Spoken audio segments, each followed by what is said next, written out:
Just realised I could probably fit that. Space, the final frontier. These are the voyages of the starship Enterprise. Its 5-year mission, to explore strange new worlds, to seek out new life and new civilization, to boldly go where no man has gone before. Greetings, salutations, and welcome to Retrek. I'm Captain Jim. With me, of course, is Admiral Elliot. Whoa. And Dr. Squee. Kablah! And we're here to talk about the latest episode of Lower Decks, the least dangerous game, and also the DS9 episode Rivals, which is one of my favourites, which I know is a controversial opinion. And It's also, quite a fun I think- episode, actually. Yeah. I mean, it's not a bad episode, but it also features one of Admiral Elliot's favourites, space magic. Oh, definitely. Yeah, it's. I mean, this is probably one of the heaviest space magic episodes that exist Yeah. in the Star Trek canon. Yeah, it's never explained. properly. Nothing's explained. It's But the machines. Anyway, we'll get to that in the second half of the show. But yeah, first of all, Lower Decks. Actually, quick bit of Trek news before that. Tomorrow is Star Trek Day, so keep an eye on all the Star Trek socials and everything like that. Fingers crossed for a Picard Season 3 full-length trailer, but we'll bring you all the news about that next week. So yeah, the the new trailers. yeah. So the least dangerous game then starts off. Absolutely love the Martok hosted Dungeons and Dragons atmosphere type thing. Like, I don't know if this made it over the pond or to anywhere else in the world, but do you guys remember the video board game Atmosphere? Oh yeah, That yeah. they used to have, yeah, and it'd have the guy. As a kid, and then a friend of mine for his Halloween party puts it on quite regularly. He hosts a yearly Halloween party, so I was just so made up that I got to play it finally. Yeah, like it was great. It had like the creepy gatekeeper guy, and you'd be playing the game, and he'd stop you every so often, and he'd be like, "Right, you need to roll a dice and then do that." And this really reminded me of that. And of course, Star Trek did do a knockoff of that, didn't they? It was a Star Trek video board game, and it was a Klingon played by Robert O'Reilly, but it wasn't Gowron, which was a little bit weird. And he'd like taken control of the Enterprise, and you had to move your pieces around the Enterprise to do something, and he'd stop every so often and make you do it. So it was exactly the same concept, but it was a Star Trek one. So I have a feeling they were probably channeling that a little bit more than Atmosphere specifically, but either way, I enjoyed it. They had the video game of Klingon video game as well, and there was a Borg one. Yeah. And I remember they made them into audiobooks with the loosest of voiceovers by some rando guy. And it just, I mean, look, it was a Star Trek audiobook. Of course I was going to buy it, but it was just really shoddy. It was like, it was so obvious they'd taken sound bites from the game, and it just didn't really work. But always fun to get more Star Trek. Worked out like a story to fit round it kind of thing. Oh, completely. And the guy who was playing it was fine, but it was kind of a very cheesy American, like, golly gee, and I didn't know if Gowron was going to give me or Q was going to give me another chance, because Q was in the Borg one, I think. Oh, it's all, yeah. Right. I remember them being out, but I don't think I had a PC that were good enough to actually run them at the time, so yeah, never got to play them ones. I wonder if they're on that. Played them. I just listened to the audiobooks, which just, as I say, didn't truly work. Oh, that's hardcore. Like, I don't play the games. I just listen to the audio adaptation. Yeah, I'm a purist. Yeah, give me Tomb Raider, the audio adventure. Anyway, so yeah, Martok, really good fun.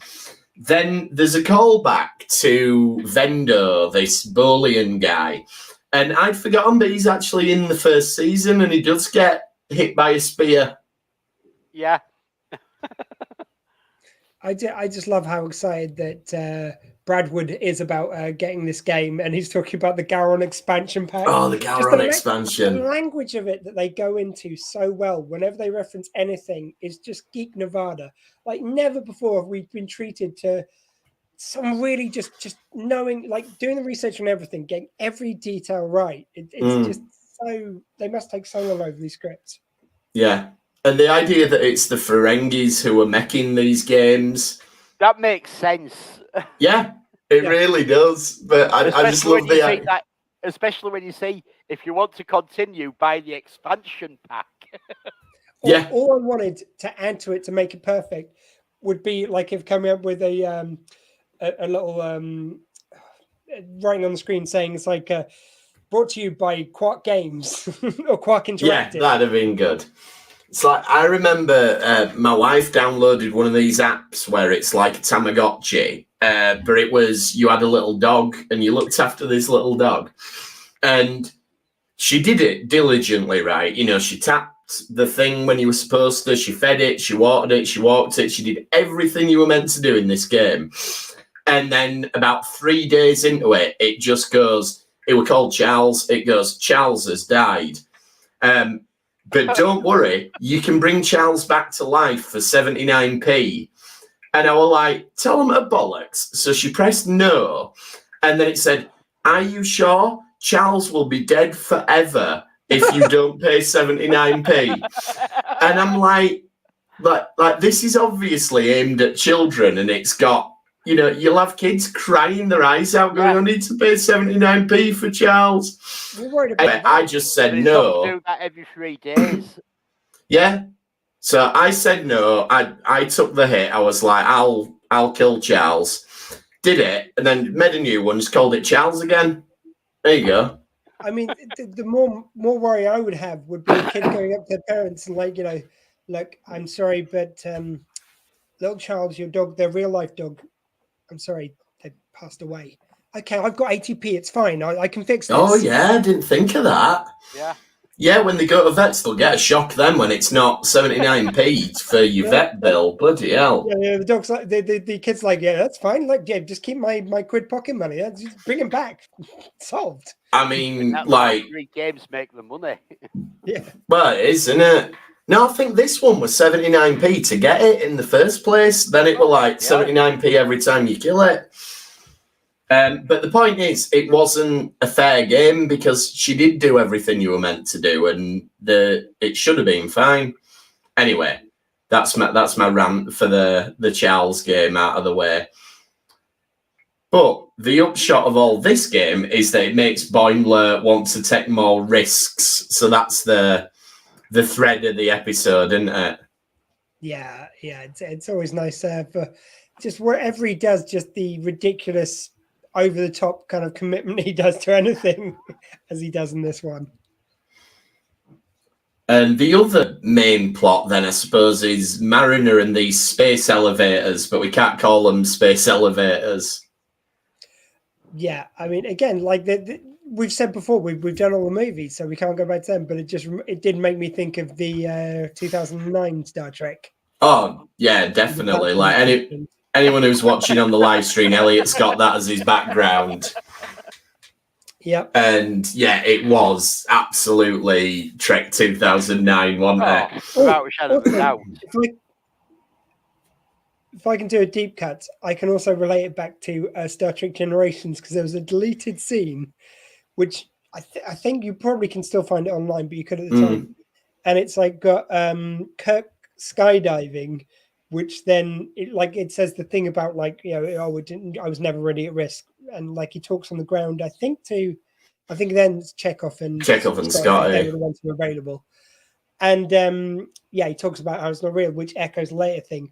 But like none of the effects are put in or anything. You just got a couple of like bits of it, and then it goes image to be added here. But yeah, random deep pull which came to my mind. Tell you what though, they sold the action figure of Kirk in that skydiving gear. Like you could buy that even though it wasn't in film. I'd never heard about that. Oh, sorry. Yeah, you could get that. You could get action figures of the new uniforms that they designed for Generations but never actually made. Wow. before they decided to change it and make it the DS9 uniform. So, yeah, they released loads of toys for generations that never happened. Oh, I love it. They're probably worth a fortune now. Most likely, yeah. Then we get our big reference of the episode, which if we'd not done it last week, we'd have been doing justice this week, because we get this planet where they greet people by kissing people and they run around everywhere. And I was like, no, not again. Not again, damn you. Not again. yeah, I think we'd have been pushing it doing justice twice, wouldn't we? Yeah. I mean, geez, what are the chances, though, after we watched that Turkey of an episode, because of, like, only because we couldn't do the movie because we'd already done it, we ended up doing that last week, and then they put in Justice reference. I swear they're punking us. They went back in, they re-recorded a bit, like the animation team worked night and day just to punk us. Yeah, I like to It's think nice that. to know that they are watching us. Yeah, Yes. it's nice to think we've got some sway over the decision making. But then we get the reference to the actual episode we're doing, because Boimler gives Springball a try, which is the exact same court as what we're going to see in Rivals. So that was when my Rivals alarm went off. I was like, we've got to do it. We've got to do this one. The only other suggestion me and Elliot had was maybe like something around the Herodian and the hunting, because I think there was a couple of hunting references, obviously, but I think they even mirrored a few shots or scenes or looks in there somewhere. Yeah, I think with the Herodian, as I said to you guys, I think they're a good one to kind of keep in the back pocket, because it's quite a tight arc that they have with the Herodian. Yeah, and we could do a mini series with them. Yeah, maybe when we finish the Dominion War. Oh, so in 2027?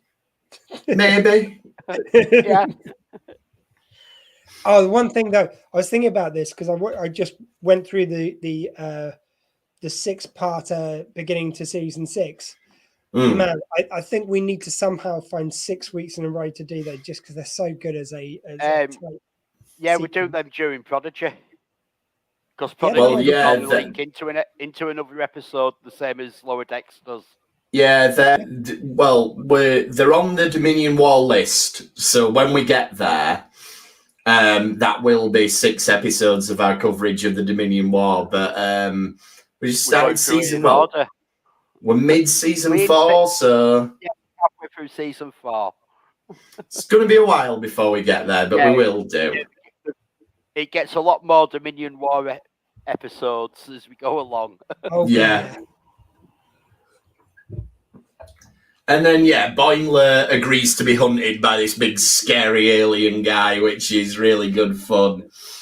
Meanwhile, they're all messing it up on the planet, and I love the conceit of this planet that, like, we've got. They're obviously firing off all these rapid references to the original series and some of the silly setups we had there. So, is it a computer? Is it an intelligent baby? Is it a volcano? And it turns out it's all of them. Yeah. Yeah, you're really overdoing it here, guys. I like how they've got hardly any rules or anything, and they're all over them, and then it's there. How dare you not have your nipples on show? Belly button, navel. Navel. Oh, good point. Yeah, it was navel, not nipples. Because one of them had an outie, not an innie. Which caused some greater offence. And when they get offended, like, how dare you question our government, as if a volcano, an intelligent computer, and a baby are the most sensible ways you could possibly. Oh, and I know we're jumping ahead to this bit, but also, was it just me, or when they had the baby, did the way the baby's hair and the fact there was a baby complaining about the most minor things remind you of any political leader in America from the last president? I'm sure I couldn't possibly comment on it. Was it just me who picked up? I swear, like, there was just one shot they did. Like, the baby doesn't really look that much like Trump, but there was one shot they did when he was complaining. When it just looked like Trump so much, it looked like it was a Trump parody.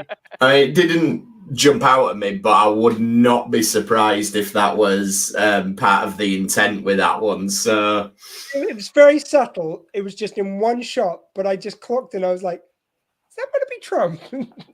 There we go then. So that's another reason to rewatch this one. See if you agree. People are going to be complaining that Star Trek's got political, have they? Oh no, surely not. What I took from it, it may not even be the truth, but yeah, it's one man's opinion. Don't worry. Yeah, because it's okay. Honestly, as we've said quite a few times on this show, Star Trek very right wing, always has been. Yeah. Absolutely, Starfleet's a military organization. Watches it all the time. Yeah. And the hunter guy, there's a bit where he says there are 3 types of prey, and he lists the first 2, and then he's like, the other type is a flying lizard thing that doesn't apply to you. Oh, that guy was so cool. It was so much fun. It was also when he's going through the corridor. They go past the captain. It's like, someone's honey. Oh my God, we must stop them. Oh, him? Oh, he's lovely. We had drinks at dinner. Yeah. Yeah, like, thank you. Is it thank you for the mojitos or something that he says as he runs past her? Yeah. Poor old Boimler. I mean, that, he thinks he's in danger and he's like, I need my captain to help me. Oh, no, this is good. Carry on. Actually, there was also the scene where, for half a second, I was wondering if they were going to lay towards something here when, so bad name, Noel Wells. What's her character name? The green. Tendi.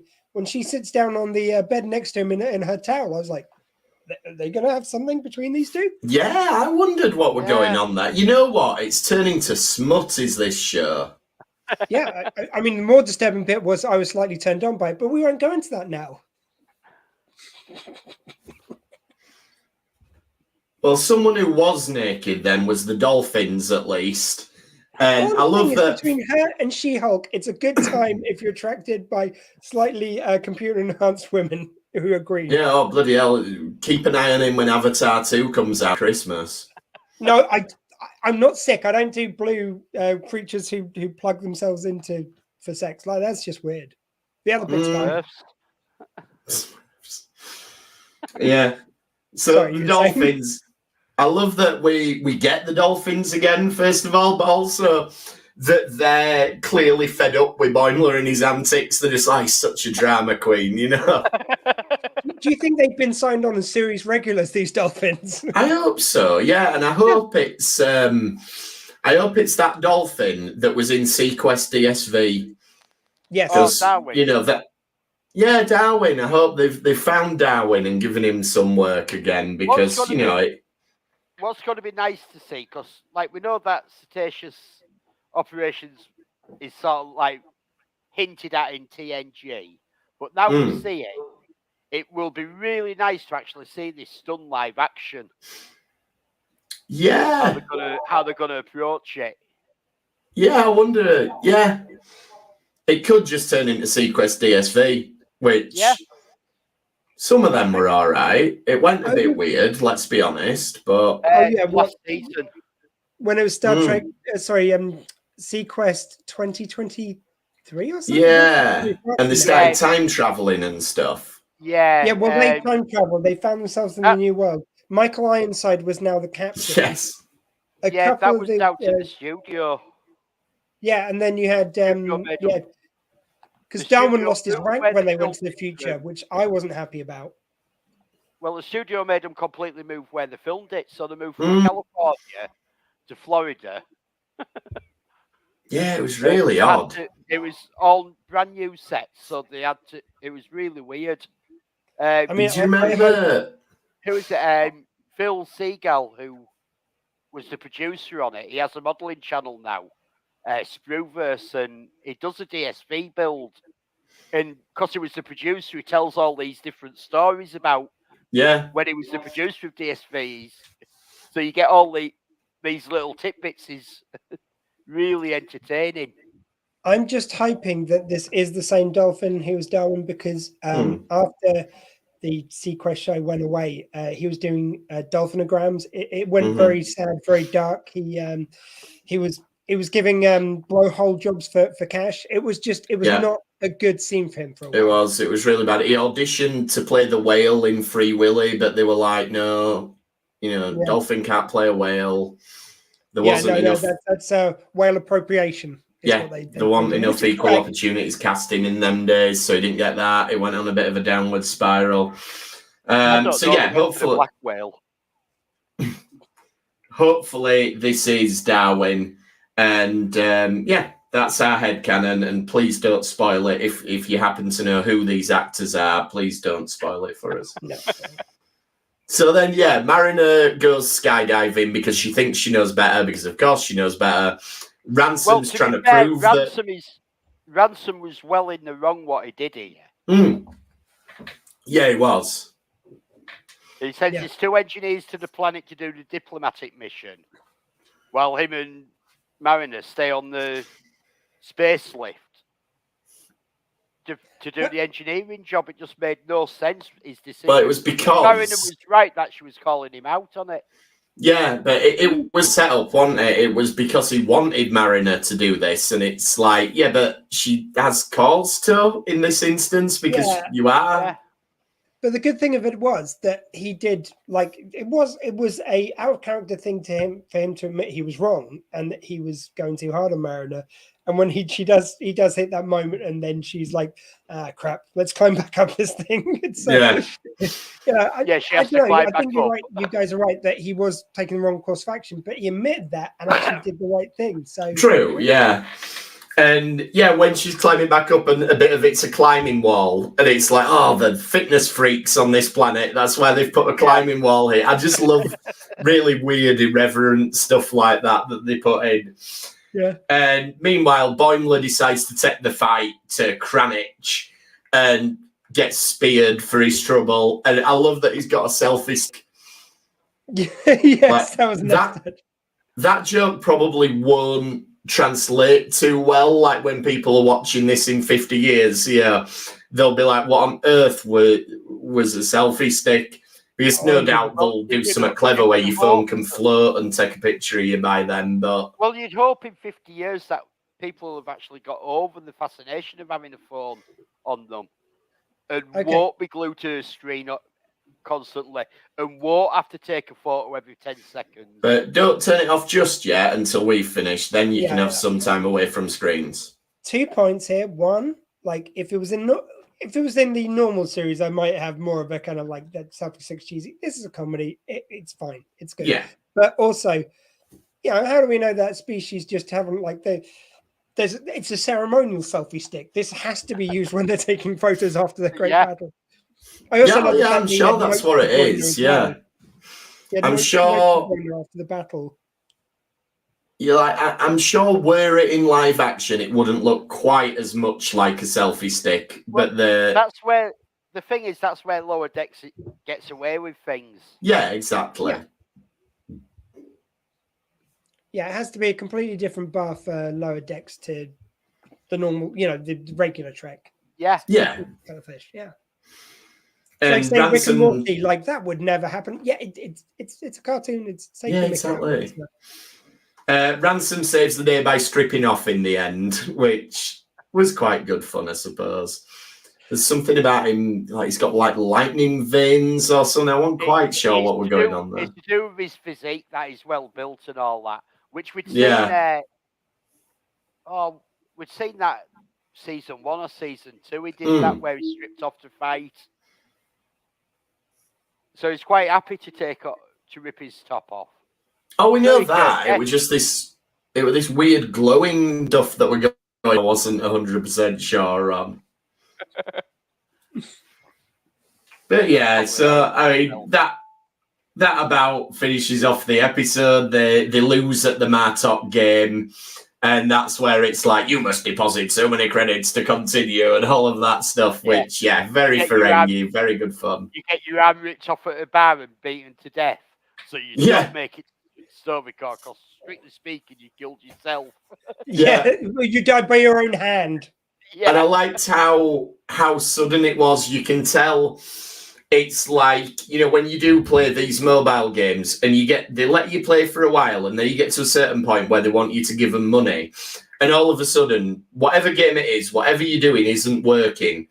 And it's clear the only way is by paying money to it. And that's pretty much what happens here. It just goes, I want to try this. Yep, you're dead. And it's really maxed out the bit that they got for free. If you want to continue, you need to buy the Lady So-and-so extension pack. So, yeah, great sort of comment on microtransactions and stuff. He just must have had so much fun doing this. This must have just been such a party. Look, I get to be Martok again, and I get to do a couple of funny bits, and even gives a inspirational speech to Boimler, even though he's not technically interacting with him. It's just really nicely done. Yeah, like there's a bit where I can't remember what it is now, but they ask him something really minor, and he's really intense about it. They're like, "Whoa, this Martok's intense about everything." Really good fun and great to have the voice of Martok back. Yeah. So you never know. Maybe we might see him in Picard if Worf's there. They were good mates. Maybe. Yeah. You never know. Because they really played a lot of fast and loose with Worf when he left. First of all, when he left, as Next Generation when it ended to go over to DS9. Oh no, after Generations, after the ship was destroyed, that got explained. But then at the end of DS9, he becomes Prime Minister or whatever it was. He becomes the Klingon ambassador. Martok's the Chancellor, and Worf's the ambassador to the Federation. But then they sort of like stop explaining why he goes back. Like after a while, they just go, and here he is. It's like, and they never really. I mean, I'd like them to address the fact that he was the Klingon High Ambassador or the ambassador to Klingon. Sorry. That's always been one of my complaints with Nemesis. Is it's like you didn't have to contradict the end of DS9 by having Worf back in uniform. You could have said, "We're off to Romulus. There's just been a coup. Wouldn't it make sense to have an ambassador from the Klingon Empire there with us?" Yeah. So just say he's here for the wedding, and then he just goes on the ship with him. Yeah. He's here for the wedding of good friends, and now this has happened. He's going on as a Klingon observer. It would have worked. Like, while you're here, do you want to join us on this mission? Yeah, it's like you're already said to be here for a week. It just shows why you should probably get somebody who's actually watched the show in the past. Yeah, it's an idea, isn't it? It's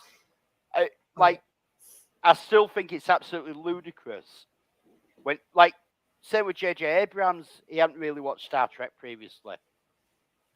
And why do you hire somebody in charge of a massive franchise to make a movie who tells you, "Yeah, I've never watched any of it"? I mean, if Abrams hadn't, he did a very good job. I would to be say fair, he did. And you do get mixed results with it. Like Nicholas Meyer, I don't think had seen Star Trek before Wrath of Khan, but he sat down and watched all 79 episodes. Yeah, he sat down and watched it. And that's where he got the idea for Wrath of Khan.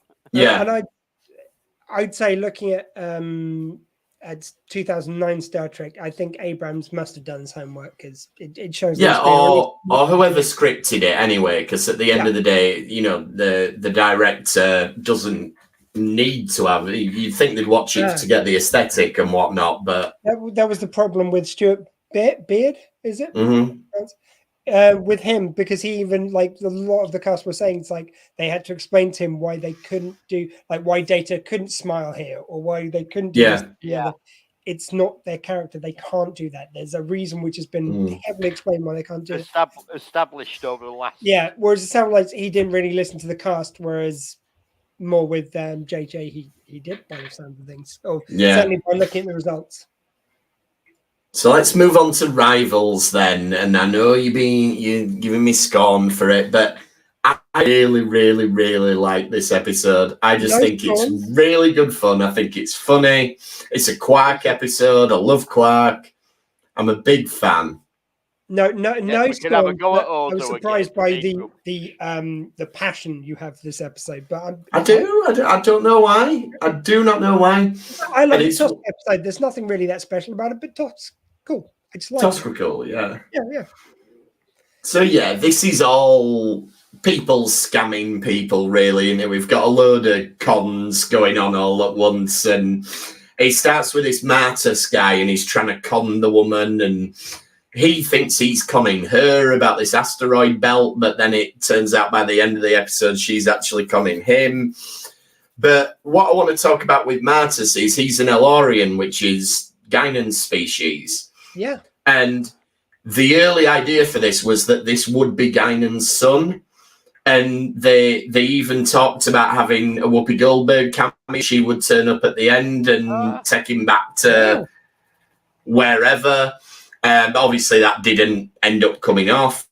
And the thing was, he was meant to be like a recurring antagonist for Quark. Like, it was going to crop up every so often with a new side hustle to try and do Quark out of business. I think they sort of... Basically.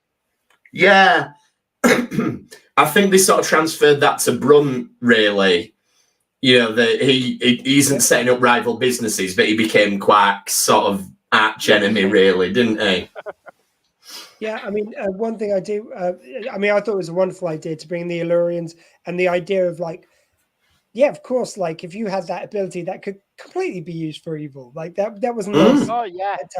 And as much as I would have loved to seen a Whoopi cameo, probably the better idea to just make this a standalone character. I think it worked very nicely as was. That might be over gilding Lily and trying to put too much into. I think so. And yeah, if Guinan turns up, you want it to be something really special. Yeah, you want it to be a Guinan episode. Yeah, not just turning up to take someone home. Yeah, it would have been overkill, but it's an interesting idea. And then O'Brien and his springball court, which I love this. I love that. It makes you wonder, actually, if they were planning to have Guinan turn up and take him home, would you go, you've been a naughty listener. It's the earbuds for you. No listening to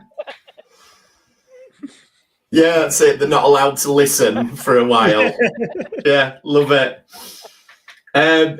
So, yeah, we did Hippocratic Oath a few weeks ago. And that was when O'Brien and Bashir had got to that stage where they're good friends. But I like it when we revisit older ones like this, where this is where O'Brien still hated Bashir. And that was a really fun dynamic early on. It was, but it's only because I think you should not watch this episode if you've just watched Cool Bashir from Series 6. Because he's just so cool, so well written for. He's just better. He just really is better. And this one, he's just annoying Bashir. And it's like, okay. Yeah, I mean, it was like nailed down chalkboard. But when I watched it, when I was starting on the first series through, and when I got to this episode on the second series, I didn't have that feeling, which is kind of funny. No, that's it. It becomes a much more interesting and fully rounded character. But he does show us the exercise, which Elliot demoed for us at the start. Which I just love how ridiculous it is. I put his other one in the thumbnail. Yeah. This unified. I don't know what it does, but it seems to give me a lot of energy. Yeah. And meanwhile, Martus gets this is where your space magic comes in. I think he gets the ball. Now, which I've got something to say about this. I've got a problem with this.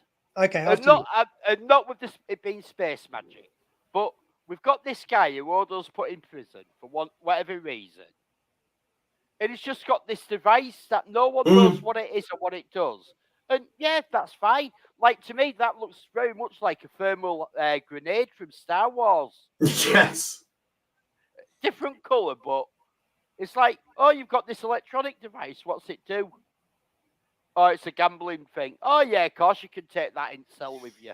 Why are his belongings confiscated? And it'd be like saying, yeah, you can take your Game Boy in your cell with you.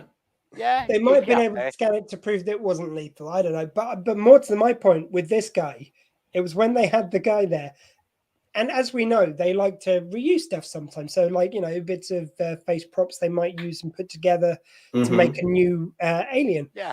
Here, we've got a Tusk, which is fucked a Bajoran who has had some sort of a relationship at some point with a Curzon, I think. Yeah. A Kazon, sorry, pardon me, not Curzon, not Dax, no. But it seems like it's a Bajoran Tusk. Yeah. Kazon. It does, yeah. Yeah, it's a bit, yeah, what have we got left in the makeup chair? Here we go. But never before have I kind of looked at the face and seen all the bits and where they probably come from. It's like I just noticed it straight away on this one. I think it's too early for the Kazon, but maybe it was used later for the Kazon. You never know. Yeah, I mean, this guy does look rough, doesn't he? I mean, he ends up obviously he ends up dying after he wins. So it's kind of like a magic 8-ball. But if you win, you get good luck. If you lose, you get bad luck. Yeah. Is this a good time to kind of talk about how it works? Because it's like, so basically, this has the ability, through space magic, obviously, to just change the properties of reality of like change local probability. Yeah, it changes the laws of probability in a very localized area, but if you make bigger versions, it affects the whole station. Area.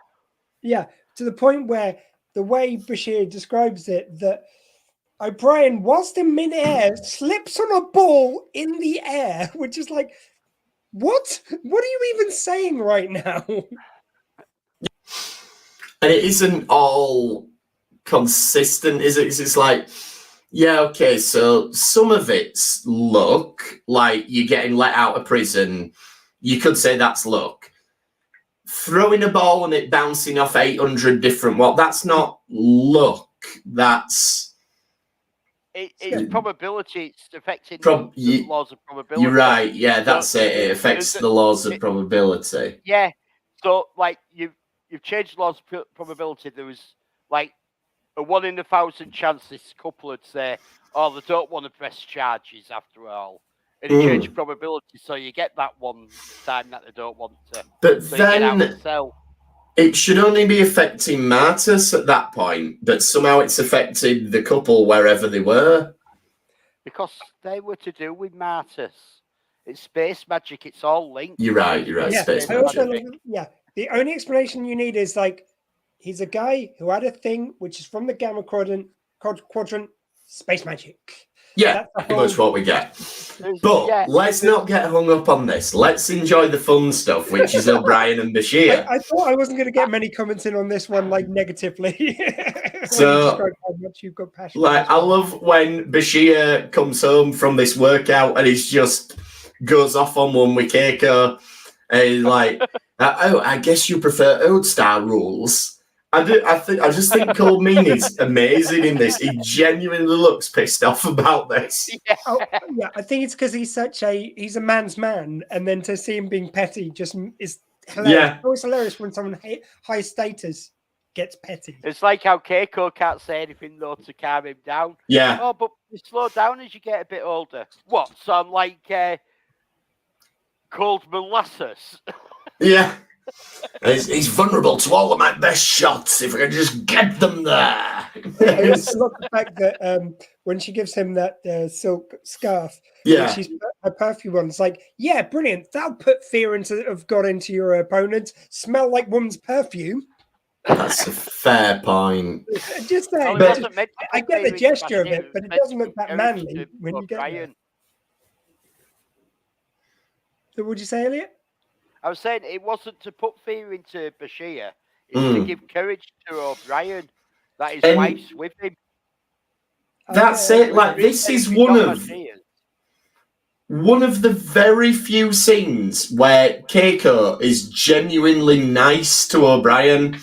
Like, there's millions of memes about how horrible Keiko is, but she's a genuinely supportive wife. Yep. Yeah. Go kick his butt. Yeah. Like, we do have quite a bit before that. Like, we have. Yeah, we do. We jump forward to that, but never mind. Yeah, sorry, just while we're on the subject. Yeah, absolutely. So, yeah, Martus and Quark have this gamble, and I even like the thing where it's clear that Quark really wants to buy this thing, but he's trying to make it look like he doesn't, and he puts the slips of latinum slowly on the back. He'd like, go sell it on Voyager. You might get a meal, but it won't be a hot one. Yeah, but I mean, why does he want it so much? Again, this is sort of like doesn't feel very explained. He can see that he can con people with this. Like, somebody'll. I mean, surely, Elliot, you could probably program an LED to light up on a 50-50 chance. Yeah, I mean, all he really saw was it lights up and makes a noise. He didn't really see from it. So it wouldn't be hard to duplicate it. No. But I don't know, maybe it's got like a space magic-y allure. It's like the ring of power, you know, it draws you to it. Fiction. Well, exactly. I felt they could have brought that in. They could have said it's like, you know, it's got a thrall to it. It's, you know, it attracts people to it. Again, just one of the questions I felt wasn't answered. Very true. Like, you've got to imagine there has to be some sort of role to it, because you've got the guy who's dying in the prison cell.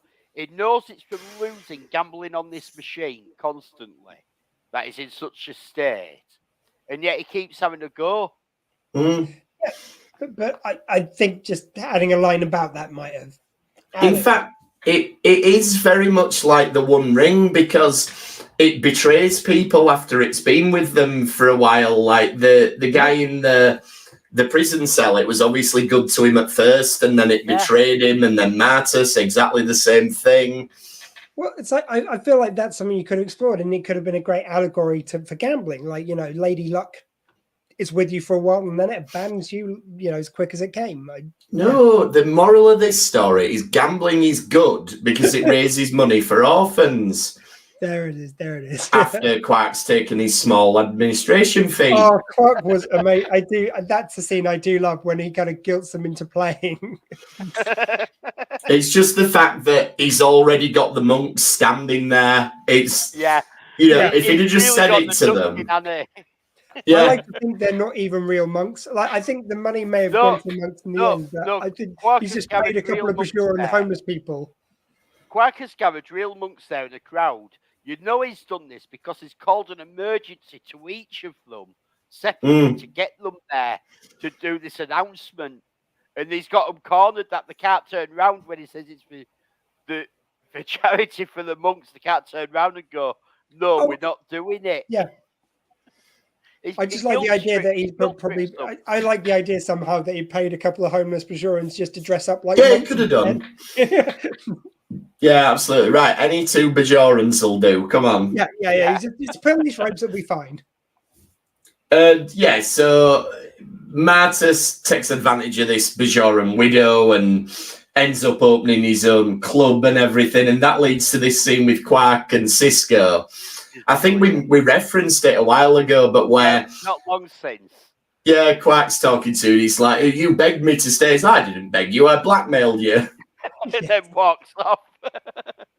But you've done quite well out of it, haven't you? And Quark hasn't got an answer. Yeah. Weirdly, Martus also poaches Rom from Quark, which is... I like that Rom's becoming more the Rom we know at this point. Like, I love where Quark says, "Careful, Martus, he shaves the latinum." And Rom's not much. Yeah, not much. But then the monetary system's interesting, this, because it's all about Izix in this episode.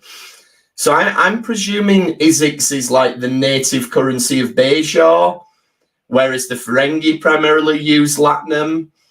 But all this stuff about the moons, I need so many Izix, and I don't think they're ever mentioned again.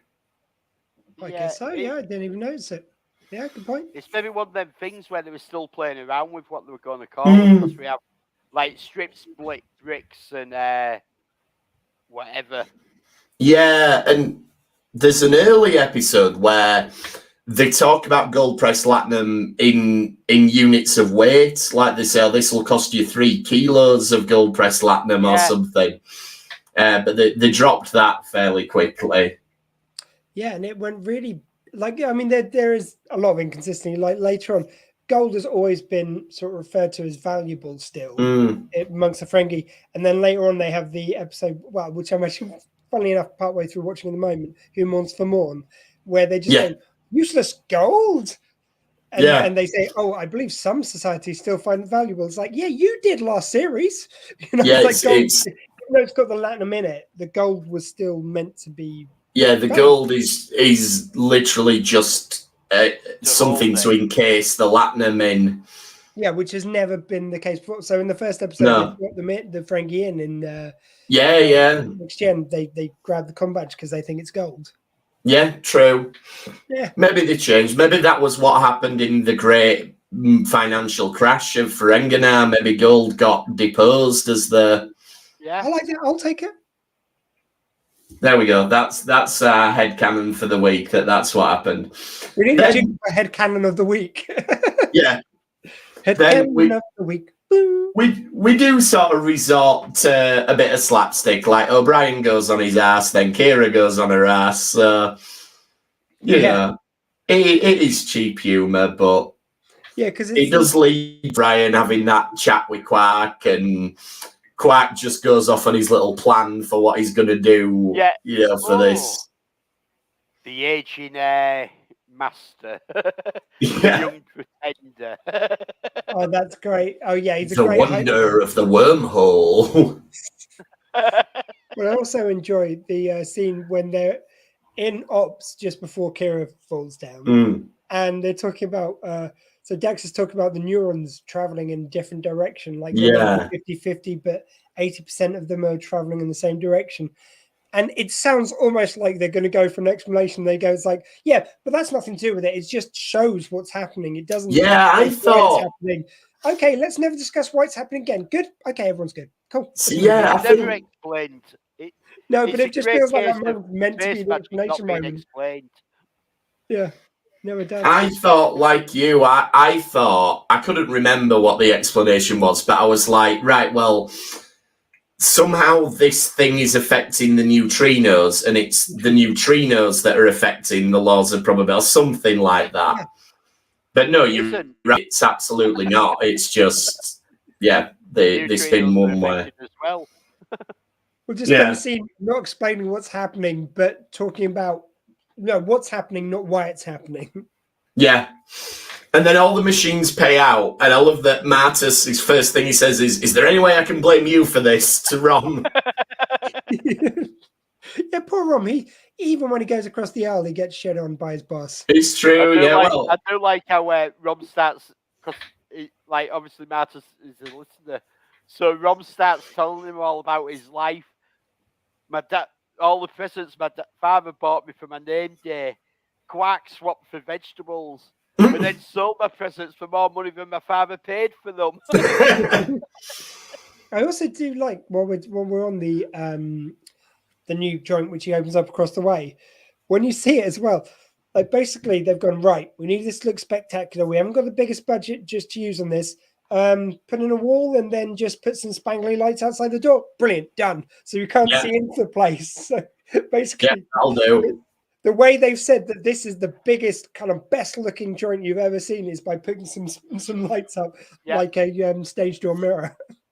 And it's weird, isn't it? Because like we said, there must be some allure to this game that goes beyond what we see, because it's the only thing going on in this club is you can come, you can press a button, and it'll either light up or not. Yeah. And you think some people would be like, Quark's got a variety of games, but you think people would be like, I don't like this game. Also, gonna have to have. What was that? Sorry, Elliot. I was just saying with Quark's games, there's some skill to get proper gambling games. Cards. True. Anyone who plays poker and that will tell you there's some skill to how you play it. Yeah. There's got to be enough skill in a good gambling game to make you feel like you can get better at it. Yeah, but pressing a button for some sound and lights. Yeah. I mean, poker, like, you're not playing your hand, you're playing the other player. You're playing to make them believe what their confidence is, all sorts of things. Yeah. I mean, it's a bit batty. And also, as I say, you must have had the world's biggest replicator to get that replicated into the place. Yeah, definitely. And I wonder how he works out how much it pays out.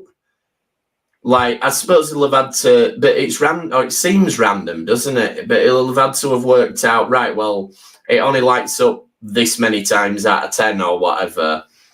But it always lights up for him at this point, because he's always winning. So, there's a lot of... Very strange. This episode doesn't make sense, but it is great fun. No, it's all about space magic. That's never explained. What's unique about this episode, though, with space magic, is that they never attempt to explain the space magic. True.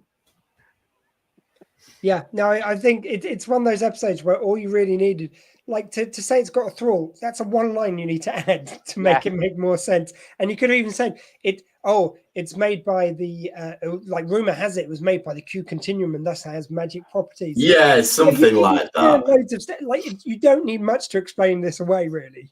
No, I'll say the effect that it has on the probability also have triggering endorphins in the human brain or something. Yeah, they could have done, but you know what? Because the Brian stuff is so much fun. And when they go back to playing, then Bashir starts losing. The bit where his racket breaks, I'm sure if you watch Alexander Siddig's hand closely, you can see him unclip something so that the head falls off it. But and Rom ends up going back to Quark, and O'Brien cuts the game off.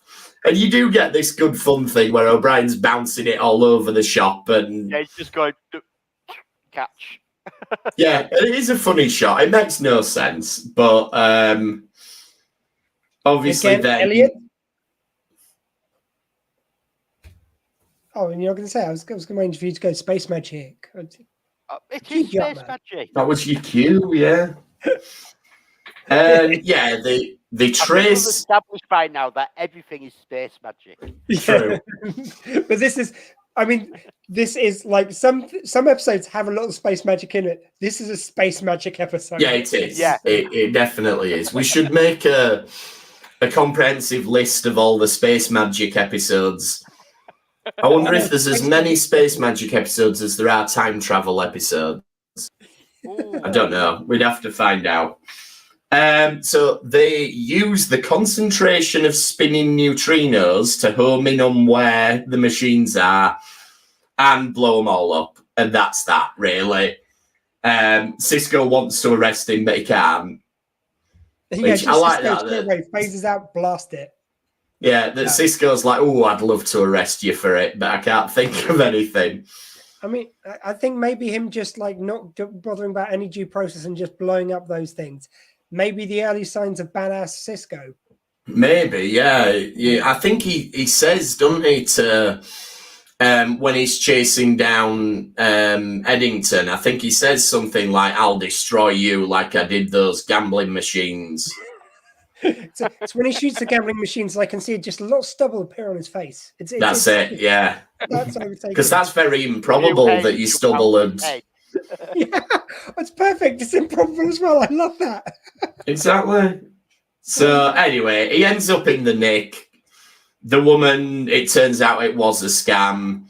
And somehow Quark gets him out, which... Not entirely sure. Fine, I think there was a fee he could pay to get him out. Yeah. So is that how it works with crime? Bail. Oh, it's bail. Yeah. And I think that was really a setup for he's out there somewhere. He might come back for revenge on Quark, but he never does. We haven't said a lot about the actor. He was in Fright Night, I think it was. Oh, was he? I knew I recognised him. Yeah, I think he was in a few films around the 80s. Very fun actor. I mean, great choice for a character actor to come into the show. And I could have, done with more episodes with him. I think he could have been a fun addition. Yeah, I think it was that this episode, apart from by me, was not that well received. So they just thought, it wasn't a well-received episode. Like, when you look, I remember watching it originally, and it wasn't one of those that you thought, yeah, that was really good Star Trek. But when you watch it back, it's one of them that you can think, yeah, this is really worth a watch again. It's just a good fun. There's some really good fun stuff here. You see, when you've seen all DS9 and you know how Bashir and O'Brien get, this is one of the episodes that really shows how they didn't get on originally. How Bashir used to wind O'Brien up all the time. Yeah, and this is one of the last ones before they start to bond properly. But I think another reason I was so keen on it is because as I've said before, like the DS9 was released on VHS with 2 episodes per VHS, and this one had Rivals and the alternate, where Odo turns into a baddie and all that stuff. So you had like one really light, fluffy episode, and then one dark, action-packed episode, and so. It was a good tape to watch because you got both ends of the spectrum. So I think that's why. And the alternate's a much better episode. But I think, back in the day where we had to fast forward and try and stop it at the right point, you were just like, I'll just watch both of them. Yeah, so that's probably why I saw it so many times. You didn't used to watch both of them, and you used to watch both of them a lot because, let's face it, they were quite expensive. They were. Just for two episodes. Yeah. Yeah. Like people talk about how much a streaming service is now. Yeah. You were paying what were you paying? About 10 quid a tape back then? When they were new, they'll have been about £10 each. And you're going back to the 90s, and now people go, I'm paying £10 for a streaming service. And I get you could pay £10 and watch as much Star Trek as you possibly can in a month for the equivalent of less than what we'd have paid for 2 episodes back in the day. Yeah. Also, worth sticking into that I think at its height, the cost went to like 13 quid before they moved to DVD. Might have done. Increased the price on it. And also, it's like not only did you have those 2 episodes on there, only 2 episodes, there's much less home video, much less kind of media to consume. So those tapes you watched a lot because you didn't have so much around, just we weren't as saturated as we are with constant new streaming shows, constant. No, that's it. If you had, we had 4 channels back then. Yeah. You were kind of seen as quite well to do if you had Sky back then. You are. Yeah, it was a real treat to go around a friend's house which had Sky. It's like you've got like 60 channels. Wow, now we got hundreds. I mean, most of them were rubbish, but it was good. But that was the thing. If you had a VHS collection, you had seen every single one of those films or TV shows over and over and over and over. I mean, I don't want to diss like Last of the Sun Wine, but I remember on a Sunday because you'd have like on TV, because this just speaks to the lack of choice you had. You'd usually have some religious programs, you'd have some political stuff, EastEnders. So when you actually got a comedy like Last of the Sun Wine, which again, like, there is a lot to recommend it, but you get way more excited than a kid should get about Last of the Sun Wine. Yeah, it's very true. All Creatures Great and Small used to be a Sunday one. Oh gosh, yeah.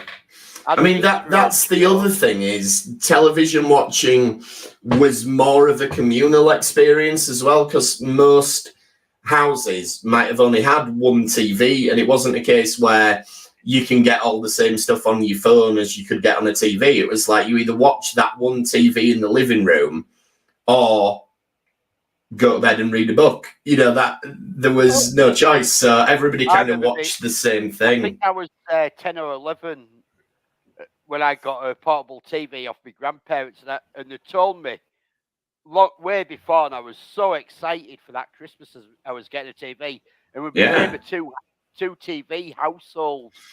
Yeah.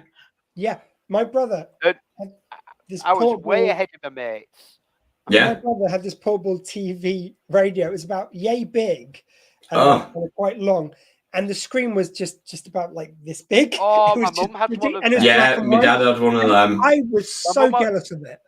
My mum got one for Christmas one year. Yeah. So she could watch TV while she was doing Christmas dinner. Yeah. Yeah. and you'd have, the thing which really annoyed me is if like after Sunday lunch, sorry, we'll get off this tangent in a second, but after Sunday lunch, when one of my parents would go in one room, the other one would stay in the other. And so both TVs were on the same bloody program when they were the two TVs in the house. Like, we didn't have TV. We didn't do TV for Sunday lunch. We always had the radio on. Listening to good old Jimmy Savile do the top 40 countdown. What happened to him? I don't know. I heard there was happened to him. some sort of scandal or something. But if you're listening to us at your place of work and you don't know who he is, don't Google it on your work computer. Anything. That's the warning. On but anyway, I think I think it's a rule of podcasting that when you start talking about Jimmy Savile, you've pretty much exhausted your topic for the day. So we'll wrap it up there. But before we do... Old men reminiscing about when they were kids and you didn't have all this choice.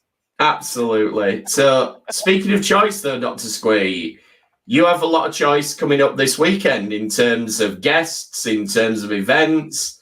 Let everyone know what you're doing.